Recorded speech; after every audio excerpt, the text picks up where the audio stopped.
முதலீடு செய்வோம், முன்னேறுவோம். நண்பர்கள் அனைவருக்கும் வணக்கம். நம்முடைய வீடியோவை முதல் முறையாக பார்க்குறவங்க நம்ம சேனலை மறக்காமல் சப்ஸ்கிரைப் பண்ணிடுங்க. சப்ஸ்கிரைப் பண்ணிவிட்டு பெல் ஐக்கானை கிளிக் பண்ணிடுங்க நண்பர்களே. அப்போ தான் நம்ம போடுற வீடியோஸ் எல்லாமே உடனுக்குடனே உங்களுக்கு கிடைக்கும். அது மட்டும் இல்லாமல் இந்த வீடியோ ஸ்கிப் பண்ணாமல் கடைசி வரைக்கும் பாருங்கள். கண்டிப்பாக இந்த வீடியோ உங்களுக்கு யூஸ்ஃபுல்லாக இருக்கும். இன்றைக்கி பார்த்தீங்கன்னா வியாழக்கிழமை சென்செக்ஸுக்கு தான் இன்றைக்கி வந்து எக்ஸ்பைரி. ஆனால் நிஃப்டியையும் சேர்த்து அடித்து இறக்கிட்டாங்க. ஒரு 80-90 பாயிண்ட் அளவுக்கு இன்றைக்கி நெகட்டிவாக தான் க்ளோஸ் ஆகிருக்குது. ஆனாலும் பார்த்தீங்கன்னா இதில் அத்தி பூத்தா போல் ரெட்டிங்டன் ஷேர் வந்து இன்றைக்கி ஒரு 16% அளவுக்கு ஏற்றத்தை கொடுத்துருக்கு. இதற்கு மிக முக்கியமான காரணம் என்னென்னு பார்த்தீங்கன்னா அவங்களுடைய குவார்ட்டர்லி ரிசல்ட் தான். பாருங்கள் நண்பர்கள், உங்களுக்கு காட்டுறேன். பார்த்தீங்கன்னா லாஸ்ட் இயரில் இதே Q2 பார்த்தீங்கன்னா ஒரு 283 கோடி வந்து ப்ராஃபிட்டாக கொடுத்துருந்தாங்க. அதனால இந்த வருஷம் பார்த்தீங்கன்னா ஒரு 350 கோடி, கிட்டத்தட்ட ஒரு 70 கோடி அளவுக்கு இயர் ஆன் இயரில் வந்து நல்ல ஒரு க்ரௌத்து. அது மட்டும் இல்லாமல் குவார்ட்டரில் லாஸ்ட் குவார்ட்டரில் ஒரு 233 கோடி அளவுக்கு கம்மியாக தான் வந்து ப்ராஃபிட் கொடுத்துருந்தாங்க. ஆனால் இந்த குவார்ட்டரில் பார்த்தீங்கன்னா ஒரு 120 கோடி வந்து அதிகமாக ப்ராஃபிட் காட்டியிருக்காங்க. இந்த ஒரு காரணத்தினால தான் இந்த ஷேர் பார்த்தீங்கன்னா இன்றைக்கி ஒரு நாளில் 16% அளவுக்கு ஏற்றத்தை கொடுத்துருக்கு நண்பர்களே. அதாவது எதிர்பார்க்காத ஒரு ரிசல்ட்டுன்னே நாம் சொல்லலாம். அது மட்டும் இல்லாமல் பார்த்தீங்கன்னா இந்த இடத்துலையும் சரி இந்த இடத்துலையும் சரி, ரெண்டு இடத்துலையும் பார்த்தீங்கன்னா இவங்க ரெண்டு நல்லா வால்யூமோட ட்ரேடிங் வந்து நல்லா ஆயிருக்குது. அது மட்டும் இல்லாமல் இவங்களுடைய இன்ட்ரென்சிக் வேல்யூ பாருங்கள் நண்பர்களே, 344 ரூபா. 344 ரூபாய்க்கு ஒர்த்தான இந்த ஸ்டாக் பார்த்தீங்கன்னா இன்றைக்கி ட்ரேட் ஆகிக்கிட்டு இருக்க ப்ரைஸ் பார்த்தீங்கன்னா 290 ரூபா தான். அதாவது அவங்களுடைய ஒரிஜினல் ரேட்டை விட, அதாவது ஒர்த்தான ரேட்டை விட கிட்டத்தட்ட ஒரு 54 ரூபா அளவுக்கு கம்மியாக தான் ட்ரேட் ஆகிட்டு இருக்கு. ஸோ இதில் வந்து ஒரு சின்ன ஒரு ஆப்பர்ச்சுனிட்டி இருக்கிறதா தான் நான் பார்க்குறேன். அதாவது ஷார்ட் டேர்முக்கு, லாங் டேர்முக்கு இல்லை. அது மட்டும் இல்லாமல் எங்களுடைய Q2 ரிசல்ட் வந்து ஸ்ட்ராங்காக வந்த ஒரு காரணத்தினால சம் அனலிஸ்ட் வந்து என்ன கொடுத்துருக்காங்கன்னா, இந்த ஷேர் பாருங்கள் நண்பர்களே, சம் அனலிஸ்ட் வந்து இந்த ப்ரைஸ், இந்த ஸ்டாக் வந்து ஒரு 370 ரூபா வரைக்கும் போகிறதுக்கு ஒரு மிகப்பெரிய வாய்ப்பு இருக்கிறதா சொல்லியிருக்காங்க. அதனால் தற்சமயம் இந்த ஸ்டாக் வந்து ஏற்கனவே வாங்கி வச்சிருக்க நண்பர்கள் இன்னும் கொஞ்சம் நாளைக்கு ஹோல்டு பண்ணால் இதில் வந்து லாபம் வர்றதுக்கு மிகப்பெரிய வாய்ப்பு இருக்குது. அது மட்டும் இல்லாமல் இந்த ஷேர் வந்து இந்த நவம்பர் மாதம் எண்டுக்குள்ளே இல்லை டிசம்பர் எண்டுக்குள்ளேயோ அந்த அனலிஸ்ட் சொல்லியிருக்க மாதிரி ஒரு 370 ரூபாய்க்கு போகலனாலும் ஒரு 330 ரூபா 340 ரூபாய்க்கு போனால் கூட நமக்கு இதில் ஒரு 15% அளவுக்கு ப்ராஃபிட் இன்னமும் ஒளிஞ்சிருக்கிறதா தான் நான் பார்க்குறேன் நண்பர்களே. அடுத்து பார்த்தீங்கன்னா ஸ்டேட் பேங்க்லேருந்து ஒரு நியூஸ், ஒரு சின்ன அப்டேட் வந்திருக்குது. என்னென்னு பார்த்தீங்கன்னா இவங்க 100 பில்லியன் கிளப்பில் வந்து ஜாயின் பண்ணிட்டாங்க. அதாவது ஏற்கனவே நம்மளுடைய ஸ்டாக் மார்க்கெட்டில் சில கம்பெனிகள், அதாவது ரிலையன்ஸ், HDFC, ICICI இந்த மாதிரி ஒரு 4-5 கம்பெனிகள் தான் பார்த்தீங்கன்னா 100 பில்லியனை தாண்டி இருக்கிறாங்க. இதில் புதுசாக இன்றைக்கி பார்த்தீங்கன்னா ஸ்டேட் பேங்க் சேர்ந்துட்டாங்க. இந்த பாருங்கள் நண்பர்கள், எங்கே இருக்கு பாருங்கள். ரிலையன்ஸ் ஆகட்டும், HDFC ஆகட்டும், ICICI எல்லாமே 100 பில்லியனுக்கு மேலே அவங்களுடைய மார்க்கெட் கேப் வந்துடுச்சு. அது இல்லாமல் இன்ஃபோசிஸும் அவங்களுடைய மார்க்கெட் கேப் பார்த்தீங்கன்னா 100 பில்லியனுக்கு மேலே இருந்துச்சு. அதாவது அவங்களோட ப்ரைஸ் வந்து 2000 ருபீஸில் ட்ரேட் ஆகிறப்ப தற்சமயம் பார்த்தீங்கன்னா அவங்களுடைய மார்க்கெட் கேப் வந்து ஒரு 70 பில்லியனுக்கு வந்து இறங்கிடுச்சு. காரணம் என்னென்னா அவங்களோட ஷேர் ப்ரைஸ் வந்து கணிசம் இறங்கிடுச்சு. சார்ட்டில் பார்த்தாலே தெரியும் நண்பர்களே. அதாவது நிற்காமல் போய்கிட்டு இருக்குன்னு சொல்லுவாங்கள்ல, அதே மாதிரி கொஞ்சம் கூட ரிவர்ஸ் கியர் போகாமல், அதாவது டாப் கியரில் மேல் நோக்கி ஏற்றத்தை கொடுத்துக்கிட்டே போன ஒரு காரணத்தினால தான் ஸ்டேட் பேங்க்கில் இந்த ஒரு அச்சீவ்மெண்ட் நடந்திருக்கிறதா நான் பார்க்குறேன் நண்பர்களே. அடுத்து பார்த்தீங்கன்னா சைடஸ் லைஃப் சயின்ஸ்லேருந்து ஒரு அப்டேட்டு. உனக்கெல்லாம் மனசாட்சியே இல்லையாடா சைடஸ் லைஃப் சயின்ஸ் அப்படின்னு சொல்கிற போல் என்னுடைய Q2 ரிசல்ட் பார்த்தீங்கன்னா இயர் ஆன் இயரில் ஒரு 39% அளவுக்கு ஏற்றத்தை கொடுத்துருக்குது. அதாவது ப்ராஃபிட்டு காட்டுறேன் நண்பர்களே. ஸ்க்ரீனரில் இது வந்து ஃபுல்லாக அப்டேட் ஆகலை, அதனால் இதுலேருந்து உங்களுக்கு காட்டுறேன் பாருங்கள். இந்த குவார்ட்டரில் ஒரு 1259 கோடி வந்து ப்ராஃபிட்டாக கொடுத்துருக்காங்க. இது பார்த்தீங்கன்னா லாஸ்ட் குவார்ட்டரில் உள்ளதோட அங்கே கம்பேர் பண்ணி காட்டுறேன் நண்பர்களே. லாஸ்ட் இயரில் பார்த்தீங்கன்னா 920 கோடி தான் இதே குவார்ட்டரில் ப்ராஃபிட் கொடுத்துருந்தாங்க. ஆனால் இந்த குவார்ட்டரில் பார்த்தீங்கன்னா 1259 கோடி, கிட்டத்தட்ட ஒரு 40% அளவுக்கு இயர் ஆன் இயரில் ஏற்றத்தை கொடுத்துருக்கு. ஆனால் குவார்ட்டரில் பாருங்கள் மொங்க அடிச்சு விட்டாங்க. ஒரு 1520 கோடி லாஸ்ட் குவார்ட்டரில் ப்ராஃபிட் கொடுத்துருந்தாங்க. இப்போ பார்த்தீங்கன்னா ஒரு 1290 கோடி, கிட்டத்தட்ட ஒரு 220-230 கோடி வந்து ப்ராஃபிட் வந்து கம்மியாக இருக்குது. அந்த ஒரு காரணத்தினால தான் இந்த ஷேர் வந்து இன்றைக்கி ஒரு 3.5% கும்மாங்குத்து குத்தி விட்டாங்க. நம்ம நேற்று நம்மளுடைய வீடியோ பார்த்த நண்பர்களுக்கு தெரியும். நேற்று நம்ம டிஸ்கஸ் பண்ணியிருந்தோம். சைடஸ் லைஃப் சயின்ஸில் வந்து ரிசல்ட் வந்து புவராக வர்றதுக்கு வாய்ப்பு இருக்குன்னு நாம் சொல்லியிருந்தோம். காரணம் என்னென்னா இவங்க அமெரிக்கன் மார்க்கெட்டில் பார்த்தீங்கன்னா பெருசாக வந்து சேல்ஸ் பண்ண முடியல. காரணம் என்னென்னா நம்மளுடைய நாட்டாமையோட டேரிஃப் பிரச்சனையால தான். ஸோ இந்த குவார்ட்டர்லேருந்து இவங்களுடைய ரிசல்ட் வந்து கொஞ்சம் புவராக வந்திருக்கு. நேற்று நம்மளுடைய வீடியோவில் நேற்று நம்மளுடைய வீடியோ பார்த்த நண்பர்களுக்கு தெரியும். இந்த ஷேர் வந்து ஒரு 910 ரூபா 900 ரூபா ரேஞ்சுக்கு வந்துச்சுன்னா மேபி அந்த டைம்லேருந்து சில குவான்டிட்டிஸ் வந்து நாம் வந்து கன்சிடர் பண்ணலான்னு. அதுக்கு ஏற்ற மாதிரி இன்றைக்கி ஒரே நாளில் ஒரு 35 ரூபா குறைஞ்சிருச்சு. ஏற்கனவே வியாழக்கிழமையே இந்த அடி அடிச்சிருக்காங்கன்னா வெள்ளிக்கிழமை எப்போவுமே அடமலை வெளுத்து வாங்கும். ஸோ நாளைக்கும் இந்த ஷேரை ஒரு அடி அடித்து ஒரு 900 ரூபா ரேஞ்சுக்கு வந்துச்சுன்னா நான் வந்து சம் குவான்டிட்டிஸ் வந்து இதில் கன்சிடர் பண்ணலான்னு இருக்கேன்ற விஷயத்த நண்பர்களுக்கு இந்த வீடியோ மூலமாக தெரிய வச்சுக்கிறேன். அடுத்து பார்த்தீங்கன்னா நண்பர்களே, 1 செகண்ட்.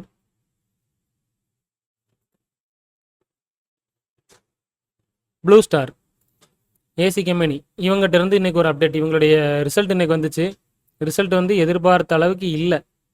அது மட்டும் இல்லாமல் இவங்களுடைய மேனேஜ்மெண்ட்லேருந்து இந்த ஃபினான்சியரில் இவங்களுடைய ரெவன்யூ க்ரோத் வந்து கம்மியாக இருக்கும், அதாவது ஏற்கனவே அவங்க எக்ஸ்பெக்ட் பண்ணதை விட கம்மியாக இருக்குன்ற ஒரு டீட்டெயிலாக கொடுத்துருக்காங்க. இந்த ஒரு காரணத்தினால இந்த ஷேரை வந்து இன்றைக்கி கொஞ்சம் கசக்கி புழிஞ்சிட்டாங்க. பாருங்கள் நண்பர்களே, ஒரு 6% அளவுக்கு இறக்கத்தை கொடுத்துருச்சு இன்றைக்கி ஒரே நாளில். இவங்களுடைய ரிசல்ட்டை காட்டுறவங்களுக்கு ஸ்க்ரீனில் அப்டேட் ஆகிடுச்சு. பாருங்கள் நண்பர்களே, லாஸ்ட் இயரில் இதே குவார்ட்டரில் 96 கோடி கொடுத்துருந்தாங்க. இந்த குவார்ட்டரில் 99 கோடி. ஃப்ளாட்டான ஒரு ரிசல்ட் தான். அதே மாதிரி குவார்டர் ஆன் குவார்ட்டரில் பார்த்தீங்கன்னா இவங்களுடைய சேல்ஸ் பார்த்துங்க நல்லாவே குறைஞ்சிருச்சு. லாஸ்ட் குவார்ட்டரில் கிட்டத்தட்ட 3000 கோடிக்கு சேல்ஸ் பண்ணாங்க. இப்போ 2400 கோடி தான், ஒரு 600 கோடி சேல்ஸ் குறைஞ்சிருச்சு. ஸோ சேல்ஸ் குறைஞ்சதுக்கு ஏற்ற மாதிரி ப்ராஃபிட்டுமே நல்லா குறைஞ்சிருச்சு. அந்த ஒரு காரணத்தினால இந்த ஷேரை இன்னைக்கு பனிஷ் பண்ணியிருக்காங்க. ஒரு 6% அளவுக்கு இறக்கத்தை கொடுத்துருச்சு. ஆனால் நண்பர்களே, இந்த ப்ளூ ஸ்டார் மாதிரி தான் பார்த்தீங்கன்னா இன்னொரு கம்பெனி பார்த்தீங்கன்னா வோல்டாஸ்க்கும் இன்னைக்கு ஒரு அடி விழுந்துருக்குது. ஏன்னா 2 கம்பெனியுமே பார்த்தீங்கன்னா ஏசிஸ் வந்து, அதாவது ஏர் கண்டிஷனர் வந்து சேல்ஸ் பண்ணக்கூடிய ஒரு கம்பெனி தான். வோல்டாஸும் இன்றைக்கி வந்து பார்த்தீங்கன்னா ஒரு 5% அளவுக்கு இறக்கத்தை கொடுத்துருக்கு. எப்போவுமே ஏசி கம்பெனிஸோட ரிசல்ட்லாம் பார்த்தீங்கன்னா மே மாதம், அதாவது ஜனவரி, பிப்ரவரி, மார்ச் அந்த பீரியடில் பார்த்தீங்கன்னா இவங்களுக்கு சேல்ஸ் கொஞ்சம் அதிகரிக்கும். ஸோ அந்த பீரியடில், அதாவது அந்த குவார்ட்டரில் இவங்களுடைய ரிசல்ட் வந்து நல்லா வர்றதுக்கு வாய்ப்பு இருக்குது. தற்சமயம் வந்து சரியில்லாமல் வந்திருக்கு. அடுத்து பார்த்தீங்கன்னா நண்பர்களே, சோலா ஃபினான்ஸ் சிஎம்எஸ் நம்ம நண்பர் ஒருத்தர் வந்து கேட்டிருந்தார். அதாவது ராகசுதா அப்படிங்கிற ஒரு நண்பர் வந்து கேட்டிருந்தார். என்ன கேட்டிருக்கிறாருன்னா, ப்ரோ சிஎம்எஸ் இன்ஃபோ சிஸ்டத்தை பற்றி உங்களுடைய கருத்து என்னன்னு கேட்டிருக்கிறாரு. இதை நான் சொல்கிறேன் நண்பா. இன்றைக்கி வந்து இந்த ஷேர் வந்து ஒரு 2% இறக்கத்தை கொடுத்துருச்சு. இதுக்கு ஒரு மெயினான ஒரு காரணம் என்னன்னு பார்த்தீங்கன்னா, அவங்களுடைய ரிசல்ட் கொஞ்சம் சரியில்லை இந்த குவார்ட்டரில். இந்த அவங்களுக்கு பார்த்தாலே தெரியும். லாஸ்ட் இயரில் இதே குவார்ட்டரில் 91 கோடி, இப்போ 91 கோடி ப்ராஃபிட் கொடுத்தவங்க. இந்த முறை பார்த்தீங்கன்னா 73 கோடி தான். ப்ராஃபிட் வந்து இயர் ஆன் இயரில் குறைஞ்சிருக்குது. அதுவும் இல்லாமல் குவார்ட்டர் ஆன் குவார்ட்டர்லையுமே ப்ராஃபிட் வந்து கொஞ்சம் டவுன் ஆகிடுச்சு. இந்த ஒரு காரணத்தினால பார்த்தீங்கன்னா இந்த ஷேர் வந்து ஒரு 2% இறக்கத்தை கொடுத்துருச்சு. அது மட்டும் இல்லாமல் ப்ராஃபிட் மட்டும் தான் குறைஞ்சிருக்காங்க இல்லைன்னு பார்த்தா இல்லை, இவங்களுடைய ப்ராஃபிட் மார்ஜினும் அடி வாங்கிடுச்சு. இந்த ஒரு காரணத்தினாலையும் இந்த ஷேர் வந்து இப்போ இறக்கத்தை கொடுத்துருச்சு. அது மட்டும் இல்லாமல் இன்னொரு சின்ன டீட்டெயில் பாருங்கள் நண்பர்களே, உங்களுக்கு டீப்பாக அந்த சார்ட் வச்சு உங்களை அனலைஸ் பண்ணி சொல்கிறேன். 2024 பாருங்கள். 2024 இந்த ஷேர் வந்து எப்போ ஏற ஆரம்பிச்சிச்சுன்னா 2024 ஒரு மார்ச் ஏப்ரல் பீரியட், அதாவது இந்த ஜோனில் மார்ச் ஏப்ரல் பீரியடில் தான் வந்து பார்த்தீங்கன்னா ஒரு 300 ரூபா 350 ரூபாய்க்கு ட்ரேட் ஆகிட்டு இருந்த ஷேர் பார்த்தீங்கன்னா ஒரு பீக்கான ஒரு 620 ரூபா ரேஞ்சுக்கு வரைக்கும் போச்சு. இதுக்கு மெயினான காரணம் என்னென்னு பார்த்தீங்கன்னா காட்டுறேன். இதே மாதிரி இந்த மார்ச் ஜூன் பீரியடில் பாருங்கள் நண்பர்களே, FISோட சேல்ஸ் வந்து ஸ்டேக் பார்த்தீங்கன்னா நல்லா இன்க்ரீஸ் பண்ணியிருப்பாங்க. டிசம்பரில் பார்த்தீங்கன்னா ஒரு 23%லேருந்து 36%, கிட்டத்தட்ட ஒரு 13% வந்து இன்க்ரீஸ் பண்ணியிருக்காங்க. அடுத்த குவார்ட்டரில், அதாவது ஏப்ரல் 24 நாம் வந்து சொல்லியிருந்தோம். ஏன்னா அந்த பீரியடில் இவங்க பை நிறைய பண்ண ஒரு காரணத்தினால இவங்களுடைய ஹோல்டிங் அதிகரிச்சிருக்குது. அதே மாதிரி இவங்களுடைய ஷேர் ப்ரைஸும் பார்த்தீங்கன்னா நல்லாவே இன்க்ரீஸ் ஆச்சு. பாருங்கள் தெரியும். அதுக்கடுத்து பார்த்தீங்கன்னா அக்டோபர், அதாவது போன லாஸ்ட் இயர் செப்டம்பர்லேருந்து இந்த ஸ்டாக் வந்து இறங்க ஆரம்பிச்சிது. செப்டம்பர்னா பாருங்கள் இவங்களுடைய ஸ்டேக் வந்து அங்கேருந்து குறைக்க ஆரம்பிச்சு 40லேருந்து 39 ஆக்குனாங்க. 37 ஆச்சு, அடுத்து இப்போ 36 ஆச்சு, இப்போ பார்த்தீங்கன்னா 33 ஆக்கிட்டாங்க. ஸோ ஃபாரினர்ஸ் வந்து தெளிவாக இருக்காங்க நண்பர்களே. அவங்களுக்கு தேவையான ப்ராஃபிட் வந்து அந்த கம்பெனி கொடுக்கலன்ற பட்சத்தில் அதுலேருந்து வித்துட்டு வெளியே ஓடி வந்துடுறாங்க. ஆனால் நம்ம நண்பர்கள் நிறைய பேர் பார்த்தீங்கன்னா நான் லாங் டேர்ம் கன்சிடர் பண்ணுறேன்ற பேரில் ப்ராஃபிட் இல்லாத கம்பெனியை ஹோல்டு பண்ணால் நமக்கு இந்த மாதிரி நஷ்டங்கள் வர்றதுக்கு வாய்ப்பு இருக்குது. ஆனால் நம்ம கேட்ட நண்பர் வந்து எந்த ப்ரைஸில் வந்து இந்த ஸ்டாக்கை வாங்கி வச்சிருக்கிறான்னு தெரில. சப்போஸ் இதை புதுசாக வாங்குறதுக்காக இதை கேட்டாரா, இல்லை ஏற்கனவே வாங்கி நான் லாக் ஆகிட்டேன், இது வந்து மேற்கொண்டு மேலே ஏற்றத்தை கொடுக்குறக்கு வாய்ப்பு இருக்கான்னு கேட்டிருக்கிறாராங்க தெரியல. ஆனால் பார்த்தீங்கன்னா நண்பரே, இந்த ஸ்டாக்கோட ஒரிஜினல் ஒர்த்தான ப்ரைஸ் பார்த்தீங்கன்னா ரூ. 534 வரைக்கும் இவங்க வந்து ஒர்த்தான ஒரு ஸ்டாக்கு.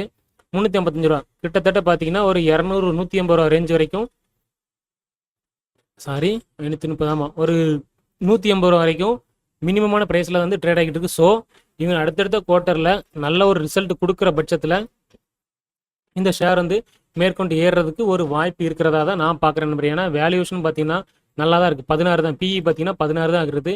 ஆர்ஓசிஇ பார்த்தீங்கன்னா 23, நல்ல ஒரு இடம் தான். ஆர்ஓஇயும் 17, சூப்பராக தான் இருக்குது. டெட்டும் பார்த்தீங்கன்னா கம்ப்ளீட்டாக இல்லைன்னே சொல்லலாம். ஸோ ஆர்எஸ்ஐயும் பார்த்தீங்கன்னா நண்பரே கிட்டத்தட்ட பார்த்தீங்கன்னா ஓவர் சால்ட், அதாவது ஒரு ஆர்சி 30னா ஓவர் சால்ட், அதாவது எல்லாரும் விற்று முடிச்சிட்டாங்கன்ற ஒரு விஷயத்தை தான் அது காட்டுது. ஸோ மேபி இங்கேருந்து பவுன்ஸ் பேக் ஆகலாம். ஆனால் அதுக்கு வந்து சில காலங்கள் மட்டும் வெயிட் பண்ண வேண்டியது. ஏன்னா இந்த குவார்ட்டர் வந்து இவங்களுக்கு ரிசல்ட் சரியில்லாத காரணத்தினால மேபி இன்னொரு 1 or 2 month பார்த்தீங்கன்னா இவங்க இந்த மாதிரி ஒரு கன்சாலிடேஷன் பீரியட்லேயே தான் இருக்கும் அப்படிங்கிறது என்னுடைய ஒரு கெஸ்ஸிங் நண்பரே. ஆனால் இது வேல்யூஷன்ஸ்லையும் அதோட இன்ட்ரென்சிக் வேல்யூலையும் இது வந்து கொஞ்சம் ஒரு ஒர்த்தான ஸ்டாக்காக தான் நான் பார்க்குறேன். புதுசாக பை பண்ணுறதா இருந்தால் கொஞ்சம் தவிர்த்துக்கிறது தற்சமயத்துக்கு நல்லது. மேபி ஏன்னா ரிசல்ட் வந்த டைமில் பார்த்தீங்கன்னா பூரான ரிசல்ட் கொடுத்தனால கொஞ்சம் வந்து இறக்கத்தை கொடுக்கலாம். மேபி 350 ரூபாயில் இருக்க ஷேர் பார்த்தீங்கன்னா ஒரு 300 rupees வரைக்கும் வரலாம். 320 ஒரு 300 rupees வரைக்கும் வரலாம். ஸோ ஒரு 300 rupees வரைக்கும் வந்துச்சுன்னா அந்த டைமில் புதுசாக பை பண்ணுறவங்க பை பண்ணதுக்கு ஒரு சான்ஸ் இருக்கும் அப்படிங்கிறது என்னுடைய ஒரு கருத்து. அடுத்து பார்த்தீங்கன்னா நண்பர்கள் சோழமண்டல ஃபினான்ஸ், இவங்க Q2 ரிசல்ட் வந்து சரியில்லை, அதனால் இன்றைக்கி ஒரு 5% அளவுக்கு இறக்கத்தை கொடுத்துருச்சு இந்த ஷேரு. பாருங்கள் நண்பர்களே, 5% இறக்கத்தை கொடுத்த ஷேர் பார்த்தீங்கன்னா தற்சமயம் ஒரு 1.5%, அதுக்கடுத்து கொஞ்சம் ஏற்றத்தை கொடுத்து ஒரு 3.5% அளவுக்கு நஷ்டத்தில் க்ளோஸ் ஆகிருக்கு. மேபி இந்த ஷேர் வந்து சில காலங்கள், அதாவது கொஞ்ச நாளைக்கு வந்து ஒரு சின்ன ஒரு கன்சல்டேஷன் பீரியடுக்கு வரலாம். ஏன்னா ஒரு நல்ல ஒரு சப்போர்ட்டான லெவல் தான் பார்த்தீங்கன்னா 1680 ரூபான்றது ஒரு நல்ல சப்போர்ட். இங்கேருந்து திரும்பிடுச்சுன்னா மறுபடியும் மேற்கொண்டு மேலே போகிறதுக்கு சான்ஸ் இருக்குது. பட் ஒரு 1600 ரூபா அளவுன்ற அளவுக்கு இன்னொரு 4-5% வரைக்கும் ஒரு இறக்கத்தை குடிச்சிடுதுன்னா மேபி அதுக்கடுத்து ஒரு சின்ன இறக்கத்தை கொடுக்கறதுக்கு சான்ஸ் இருக்குது நண்பர்களே. அடுத்து பார்த்தீங்கன்னா HPCL, BPCL, IOC இந்த மாதிரியான ஆயில் கம்பெனிஸ்க்கு பார்த்தீங்கன்னா ஒரு சின்ன ஒரு பாசிட்டிவான ஒரு விஷயத்த மோர்கன் ஸ்டான்லி சொல்லியிருக்காங்க. என்ன சொல்லியிருக்காங்கன்னா இங்கே இருந்து இந்த ஷேர்ஸில் வந்து ஒரு 30-31% வந்து ஏற்றத்தை கொடுக்கறதுக்கு சான்சஸ் இருக்குது அப்படின்னு ஒரு விஷயம் சொல்லியிருக்காங்க. ஆனால் இது வந்து எந்த அளவுக்கு சக்ஸஸ் ஆகுன்றது எனக்கு சரியாக தெரியல. ஏன்னா நமக்கு ரஷ்யா தான் வந்து கொஞ்சம் தள்ளுபடியான விலையில், அதாவது கொஞ்சம் ப்ரைஸ் கம்மியாக நமக்கு வந்து க்ரூட் ஆயில் கொடுத்துக்கிட்டு இருந்தாங்க. இப்போ அங்கேருந்து க்ரூட் ஆயில் வாங்குறது வந்து நாம் கணிசமாக குறைச்சிட்டோம்.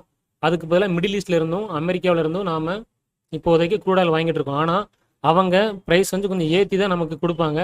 ஸோ அதில் ப்ராஃபிட் வந்து அடி வாங்குறதுக்கு வாய்ப்பு இருக்குது.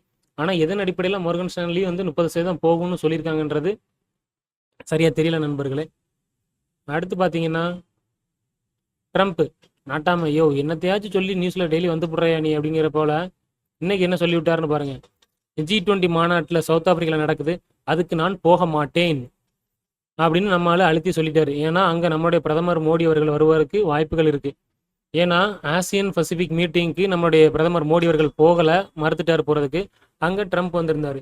இப்போ இந்த மீட்டிங்கில் மோடி அவர்கள் வராரு, ஆனால் ட்ரம்ப் நான் வரமாட்டேன்னு சொல்லியிருக்கிறாரு. ஆனால் நம்ம நாட்டாமையோட பேச்சை நம்ப முடியாது. ஏன்னா இன்னைக்கு காலையில் ஒன்று பேசுவார், நைட் ஒன்று பேசுவார். பார்க்கலாம், மாற்றி பேசி ஒருவேளை வந்து சேர்ந்தாலும் சேருவார், பார்க்கலாம் நண்பர்களே. அடுத்து பார்த்தீங்கன்னா NCC, நம்ம வந்து கன்ஸ்ட்ரக்ஷன் ஃபீல்டில் வந்து கன்சிடர் பண்ணக்கூடிய ஒரு 2 ஸ்டாக்கில் NBCC அடுத்து NCC 2. இதில் பார்த்தீங்கன்னா இன்றைக்கி NCCயோட ரிசல்ட் வந்துருந்துச்சு. கொஞ்சம் வந்து ஒரு மாடரேட்டான ரிசல்ட் தான் கொடுத்துருக்காங்க. ஆனால் இவங்களோட இன்ட்ரென்சிக் வேல்யூ பாருங்க நண்பர்களே, 408 ரூபாய்க்கு ஒர்த்தான இந்த ஸ்டாக் பார்த்தீங்கன்னா தற்சமயம் அதோட பாதி ப்ரைஸ் கிட்டத்தட்ட ஒரு 50% அளவுக்கு டிஸ்கவுண்ட்டில் தான் இது ட்ரேட் ஆகிட்டு இருக்கு. ஸோ அதனால தான் நான் பார்த்தீங்கன்னா நிறைய ஸ்டாக் நான் கன்சிடர் பண்ணுற ஸ்டாக்லாம் பார்த்தீங்கன்னா அவங்களோட இன்ட்ரென்சிக் வேல்யூவை விட கம்மியாக ட்ரேட் ஆகிட்டு இருந்துச்சுன்னா வேல்யூவேஷன்ஸும் நல்லா இருக்கிற பட்சத்தில் அவங்களுடைய ப்ராஃபிட் அண்ட் லாஸும் பார்த்தீங்கன்னா ஓரளவு டீசெண்டாக இருந்தால், அதாவது ஒரு மாதிரி மாடரேட்டாக இருந்தால் கூட அது வந்து சில காலங்கள் நம்ம வெயிட் பண்ணும்போது மிகப்பெரிய ஒரு லாபத்தை நம்ம கொடுக்கறதுக்கு வாய்ப்பு இருக்கிறதா தான் நான் பார்க்குறேன். இவங்களுடைய ஆர்எஸ்ஐயும் பார்த்தீங்கன்னா நண்பர்கள் 33, அதாவது ஓவர் சால்ட்டில் இருக்குது. மேபி இங்கேருந்து இது வந்து ஒரு பவுன்ஸ் பேக் எப்போ வேணாலும் கொடுக்கலாம் அப்படிங்கிறது தான் என்னுடைய ஒரு ஒப்பீனியன். பாருங்க நண்பர்களே, லாஸ்ட் இயரில் ஒரு 175 கோடி கொடுத்துருக்காங்க, இந்த வருஷம் 167 கோடி. ஃப்ளாட்டு தான், அதாவது புவர், ரொம்ப புவர்னு சொல்ல முடியாது, ஃப்ளாட்டான ரிசல்ட்டு. அவனோட சேல்ஸும் வந்து பார்த்தீங்கன்னா கொஞ்சம் கம்மியாக இருக்குது. ஆனால் இந்த ஷேர் வந்து வருங்காலத்தில் கண்டிப்பாக ஒரு நல்ல ஒரு லாபத்தை கொடுக்கும் அப்படின்னு நான் நம்புகிறேன் நண்பர்களே. எங்களுடைய சார்ட்டும் பார்த்தீங்கன்னா தெரியும், 200 டேஸ் மூவிங் ஆவரேஜ் தாண்டி மேலே போக முடியாமல் தவிச்சுக்கிட்டு இருக்குது. இப்போதைக்கு பார்த்தீங்கன்னா 195 ரூபாயில் இருக்குது. 195 ரூபாயில இருந்து இது ஒரு 160 ருபீஸ்க்கு வந்துச்சுன்னா அந்த டைமில் இதில் நான் வந்து சில குவான்டிட்டிஸை கண்டிப்பாக கன்சிடர் பண்ணுவேன் அப்படிங்கிறத இந்த வீடியோ மூலமாக நம்மளோட நண்பர்களுக்கு தெரிவிச்சுக்கிறேன். அடுத்து பார்த்தீங்கன்னா நம்ம அம்பானி தான். ஒரு பக்கம் நாட்டாம வெளிநாட்டிலேருந்து நம்மளை ஒரு பக்கம் ப்ரெஷரை போட்டாருன்னா, உள்நாட்டில் நம்ம அம்பானி அப்போ அவங்களுடைய ப்ரைஸை வந்து ஏற்றி விட்டுறாரு. பார்த்தீங்கன்னா இப்போ என்ன சொல்லியிருக்காங்கன்னா, அனலிஸ்ட் வந்து என்ன ப்ரெடிக்ட் பண்ணியிருக்காங்கன்னா நண்பர்கள், இந்த ஹைலைட் பண்ணி காட்டுறேன் பாருங்கள். டிசம்பர் 25லேருந்து ஜூன் 26க்குள்ளே ஜியோவோட ஐபிஓ வந்து வந்துடும். ஸோ அந்த டைமில் வந்து பார்த்தீங்கன்னா இவங்களுடைய ப்ரைஸ், அதாவது இப்போ நம்ம போட்டிருக்க பிளான்ஸோட ப்ரைஸ் வந்து ஏற்றுறதுக்கு ஒரு பாசிபிலிட்டிஸ் இருக்குது அப்படிங்கிற ஒரு நியூஸை கொடுத்துருக்காங்க. இது ஜியோக்குனா ஒரு நல்ல ஒரு சந்தோஷமான நியூஸாக இருக்கலாம். ஏன்னா அவங்களுக்கு வந்து ரெவன்யூ வரும், ப்ராஃபிட் கொடுக்கும். ஆனால் அதை யூஸ் பண்ணக்கூடிய என்ன மாதிரியான சில கஸ்டமர்களுக்கு வருத்தமான ஒரு விஷயந்தான். அடுத்து பார்த்தீங்கன்னா பாருங்கள் நண்பர்களே, க்ரோ ஐபிஓ வந்து நம்ம அப்ளை பண்ணுறதை பற்றி டெய்லி டிஸ்கஸ் பண்ணிகிட்டு இருக்கோம். இவங்களுடைய கிரே மார்க்கெட் ப்ரீமியம் 2 நாளைக்கு முன்னாடி 16லேருந்து 16 ஆயிடுச்சு. இன்றைக்கி நம்மளுடைய மார்க்கெட் பார்த்தீங்கன்னா ஒரு 90 பாயிண்ட் வந்து நெகட்டிவாக தான் க்ளோஸ் ஆகிருக்குது. நாளை வெள்ளிக்கிழமை எப்படியும் அடியை விடுவாங்க, அடித்து இறக்குவாங்க கண்டிப்பாக. ஸோ இவங்களுடைய கிரே மார்க்கெட் ப்ரீமியம் நாளைக்கு மேலும் இறங்குவதற்கு வாய்ப்பு இருக்கிறதாக நான் பார்க்குறேன். அவங்க வந்து ஒரு 15க்கு மேலே எங்களுடைய கிரே மார்க்கெட் ப்ரீமியம் ட்ரேட் ஆகலைன்னா இதில் நான் அப்ளை பண்ணுறதை பற்றி யோசிக்கவே மாட்டேன் நண்பர்களே. அடுத்து பார்த்தீங்கன்னா ப்ளூ ஸ்டாரோட சார்ட் இங்கே பாருங்கள். முன்னாடியே நாம் பார்த்துருந்தோம், 200 டேஸ் மூவிங் ஆவரேஜை கட் பண்ணி கீழே வந்துருச்சு. இதுங்க பார்த்தீங்கன்னா நண்பர்கள் ஒரு எந்த ஒரு பேட்டர்னும் இவங்ககிட்ட இல்லை. மேபி இவங்களுக்கு அடுத்த சப்போர்ட் பார்த்தீங்கன்னா ஒரு 1680 ரூபா, அங்கேருந்து ஒரு 100 ருபீஸில் இருக்குது. மேபி அங்கே இப்போ இங்கேருந்து இறங்குச்சுன்னா, எங்களோட ரிசல்ட் பூரா இருக்கிறதுனால அங்கேருந்து இறங்குச்சுன்னா ஃபஸ்ட்டு ஒரு 1680 ரூபாய்க்கு வரும். அதை விட்டாச்சுன்னா அடுத்து ஒரு 1500 ரூபாங்கிறது 2 சப்போர்ட் இருக்குது. எங்கே சப்போர்ட் எடுக்குதுன்றது தெரியாது, பார்க்கலாம் நண்பர்களே. இந்த வீடியோவில் நம்ம தேவையான அளவுக்கு நிறைய தகவல் டிஸ்கஸ் பண்ணியிருக்கோம். இந்த வீடியோ கண்டிப்பாக உங்களுக்கு யூஸ்ஃபுல்லாக இருக்கும்னு நம்புறேன் நண்பர்களே. வீடியோ பிடிச்சிருந்துச்சுன்னா நம்ம சேனலை மறக்காமல் சப்ஸ்கிரைப் பண்ணிடுங்க. வீடியோ லைக் பண்ணுங்கள், கமெண்ட் பண்ணுங்கள், உங்கள் நண்பர்களுக்கு ஷேர் பண்ணுங்கள். மீண்டும் ஒரு வீடியோவில் சந்திப்போம் நண்பர்களே. முதலீடு செய்வோம், நிச்சயமாக நாம் முன்னேறுவோம்.